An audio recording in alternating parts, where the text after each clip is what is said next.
भगवान श्री कृष्ण को विट्ठल क्यों कहते हैं? 6वीं सदी में संत पुंडलिक हुए जो माता पिता के परम भक्त थे। उनके इष्ट देवता श्री कृष्ण थे। एक समय ऐसा था जब उन्होंने अपने इष्ट देवता की भक्ति छोड़कर माता पिता को भी घर से बाहर निकाल दिया, परंतु बाद में उन्हें घोर पछतावा हुआ और वे माता पिता की भक्ति में लीन हो गए थे। साथ ही वे श्री कृष्ण की भी भक्ति करने लगे थे। उनकी भक्ति से प्रसन्न होकर एक दिन श्री कृष्ण रुक्मिणी के साथ द्वार पर प्रकट हो गए। तब प्रभु ने उन्हें स्नेह से पुकार कर कहा, पुंडलिक, हम तुम्हारा आतिथ्य ग्रहण करने आए हैं। उस वक्त पुंडलिक अपने पिता के पैर दबा रहे थे और उनकी पीठ द्वार की ओर थी।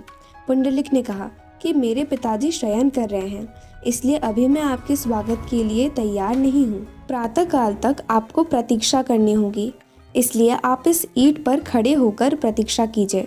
और वह पुनः पैर दबाने में लीन हो गए।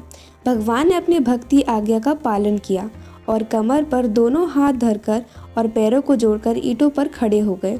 ईंट पर खड़े होने के कारण उन्हें विट्ठल कहा गया और उनका यही स्वरूप लोकप्रियता हो चली। इन्हें विठोबा भी कहते हैं। पिता की नींद खुलने के बाद पुंडलिक द्वार की ओर देखने लगे, परंतु तब तक प्रभु मूर्ति रूप ले चुके थे। पुंडलिक ने उस विट्ठल रूप को ही अपने घर में विराजमान किया, तभी से उनका नाम विट्ठल पड़ा। महाराष्ट्र के पंढरपुर में भगवान श्री कृष्ण का प्रसिद्ध मंदिर है। यहाँ श्री कृष्ण श्री हरि विट्ठल रूप में विराजमान है और उनके साथ लक्ष्मी अवतार माता रुक्मिणी जी की भी पूजा होती है। तो आपको हमारी यह वीडियो कैसी लगी कमेंट करके ज़रूर बताइए और हमारे चैनल सात्विक नॉलेज को सब्सक्राइब करना ना भूलें। धन्यवाद। हरे कृष्णा।